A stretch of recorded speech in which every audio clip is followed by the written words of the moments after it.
Hello friends, welcome back to கற்க கசிடர் YouTube channel. நம்ம இன்றைக்கி இந்த வீடியோவில் தியரி ஆஃப் டிவிடெண்ட் பாலிசிஸ் பற்றி தான் பார்த்துட்ருக்கோம். அதில் கார்டன் மாடல் பற்றி பார்க்க போகிறோம். இந்த கார்டன் மாடலில் மைரன் ஜே கார்டன் அப்படின்றவர் தான் நமக்கு சொல்லியிருக்கிறாரு. இந்த கார்டன் மாடலுடைய அசம்ஷன்ஸும் வால்டர் மாடலுடைய அசம்ஷன்ஸும் மோர் ஆர் லெஸ் சிமிலர் தான், வித் மைனர் சேஞ்சஸ். அது என்னென்னன்றதை நம்ம பார்க்கலாம். ஃபஸ்ட்டு கண்டிஷன் என்னென்னா, ஒரு ஃபர்ம் எடுத்துக்கிட்டிங்கன்னா அது ஈக்விட்டி ஃபர்மாக இருக்கணும்.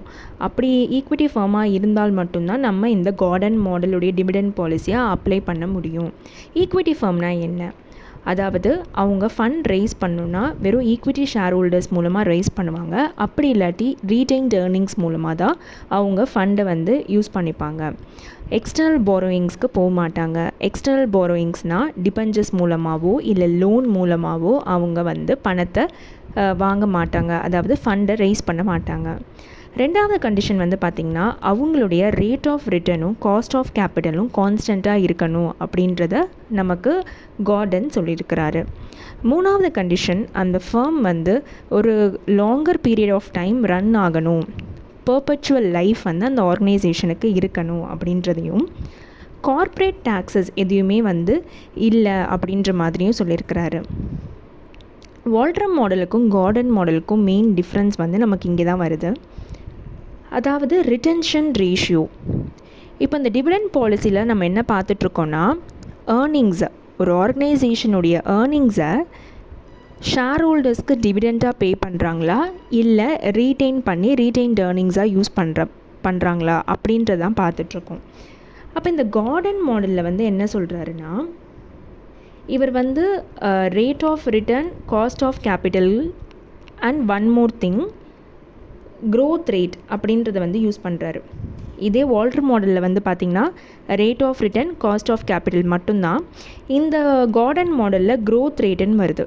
க்ரோத் ரேட் அப்படின்னா என்னென்னா, ரிட்டென்ஷன் இன்டூ, அதாவது ரிட்டென்ஷன் ரேஷியோ எவ்வளோ ரீட்டைன் பண்ண போகிறாங்க இன்டூ ரேட் ஆஃப் ரிட்டர்ன். உங்கள் ஃபர்முக்கு வரக்கூடிய ரேட் ஆஃப் ரிட்டர்ன் அதோட ரிட்டென்ஷனையும் மல்டிப்ளை பண்ணாங்கன்னா அதை க்ரோத் ரேட் அப்படின்ற மாதிரி கார்டன் சொல்கிறாரு.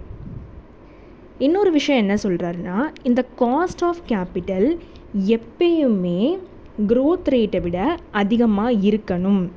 Cost of capital is greater than the growth rate. இப்போ தான் பார்த்தோம், க்ரோத் ரேட் அப்படின்னா ரிட்டென்ஷன் ரேஷியோவும் ரேட் ஆஃப் ரிட்டர்னையும் மல்டிப்ளை பண்ணால் தான் நமக்கு க்ரோத் ரேட் கிடைக்கும். அப்போது இதில் காஸ்ட் ஆஃப் கேபிட்டல்ன்றது என்னென்னா, நீங்கள் ஈக்விட்டி ஷேர் ஹோல்டர்ஸ் மூலமாக தான் உங்களுடைய ஃபண்டை ரைஸ் பண்ண போகிறீங்க. ஏன்னா இது ஈக்விட்டி ஃபர்ம் அப்படின்றத ஃபர்ஸ்ட் அசம்ஷன்லேயே சொல்லியிருக்கிறாரு. அப்போ அவங்களுக்கு நீங்கள் டிவிடெண்ட் பே பண்ணணும். ஸோ அந்த காஸ்ட் ஆஃப் கேபிட்டல் எப்பயுமே க்ரோத் ரேட்டை விட அதிகமாக இருக்கணும். அப்படி இருந்து தான் உங்களுடைய ஃபர்முக்கு நீங்கள் இந்த கார்டன் மாடல் டிவிடெண்ட் பாலிசியை யூஸ் பண்ணிக்கலாம். அதுக்கப்புறம் பார்த்திங்கன்னா, இந்த கார்டன் மாடலில் எப்பயுமே அந்த இன்வெஸ்டர்ஸ், அதாவது ஈக்விட்டி ஷேர் ஹோல்டர்ஸ் எங்களுக்கு டிவிடெண்ட்டை இமிடியேட்டாக கொடுத்துருங்க அப்படின்னு சொல்லுவாங்க. ஜென்ரலாக நீங்கள் வால்டர் மாடலில் பார்த்திங்கன்னா ரீட்டைன் பண்ணுவாங்க, சம்டைம்ஸ் டிவிடெண்ட்டை பே பண்ணுவாங்க, அந்த மாதிரி கண்டிஷன்ஸ் இருந்தது. ஆனால் இதில் உங்களுக்கு எங்களுக்கு டிவிடெண்ட்டை கொடுத்துருங்க அப்படின்ற மாதிரி ஷேர் ஹோல்டர்ஸ் கேட்குறாங்க. ஏன்னா இன்றைக்கி 1 ரூபியோட வேல்யூ ஒரு 10 இயர்ஸ் கழித்து நமக்கு வேல்யூ டிக்ளைன் தான் ஆகும். எங்களுக்கு இந்த கேபிட்டல் கெயின்ற கான்செப்ட்லாம் வேணாம், எங்களுக்கு ரிஸ்க் எடுக்க விரும்பலை, ரிஸ்க் அவர்ஸ் இன்வெஸ்டர்ஸாக இருப்பாங்க. இந்த கார்டன் மாடல் பாலிசியில் பார்த்திங்கன்னா ரிஸ்க் அவர்ஸ் இன்வெஸ்டர்ஸாக இருப்பாங்க.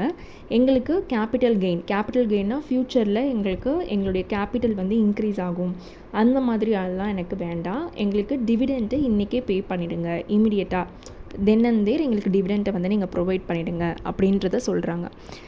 நீங்கள் அந்த வால்டர் மாடலில் பார்த்திங்கன்னா நார்மல் ஃபார்மாக இருந்தால், அதாவது R=K அந்த கண்டிஷனில் இருந்தால் இர்ரெலவெண்ட்டுன்னு சொல்லியிருப்போம்.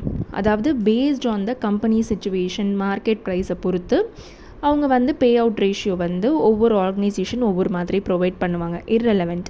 ஆனால் இங்கே பார்த்திங்கன்னா நார்மல் ஃபார்மாக இருந்தாலும் கூட எங்களுக்கு டிவிடெண்ட் வேணும் அப்படின்ற மாதிரி ஆன ஒரு சிச்சுவேஷன் தான் இந்த Gordon மாடலுடைய dividend policy.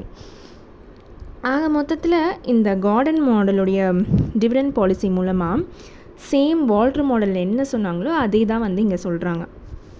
Optimal pay out ratio growth ஃபார்முக்கு வந்து பார்த்திங்கன்னா நில். உங்கள் ஃபார்ம் வந்து ஒரு க்ரோத் ஃபார்மாக இருந்தது, அதாவது R is greater than Kயாக இருந்ததுன்னா நீங்கள் வந்து பே அவுட் ரேஷியோ வந்து 0% தான், டிவிடெண்ட் வந்து பே பண்ண மாட்டீங்க. இதே வந்து நார்மல் ஃபார்ம்னா irrelevant, இதே டிக்ளைனிங் ஃபார்ம்னா 100% வந்து பே பண்ணிடுவீங்கன்னு சொல்கிறாங்க. என்ன தான் இந்த அவுட்கம்ஸ் எல்லாமே அவங்க வந்து கொடுத்தாலும் கூட இங்கே மெயினாக இன்வெஸ்டர்ஸ் வந்து தென் அண்ட் தேர் எங்களுக்கு டிவிடெண்ட் பே பண்ணிவிடுங்க, எங்களுக்கு ஃப்யூச்சர் கேபிட்டல் கெயின்ஸ்லாம் தேவையில்லை அப்படின்னு சொல்கிறது தான் ஒரு major difference between Walter model and garden model. So இந்த வீடியோ உங்களுக்கு புரிஞ்சிருக்கும்னு நினைக்கிறேன். நம்ம சேனலை ஃபஸ்ட் டைம் பார்க்குறீங்கன்னா சப்ஸ்கிரைப் பண்ணி பாருங்கள். Keep supporting. தேங்க்யூ.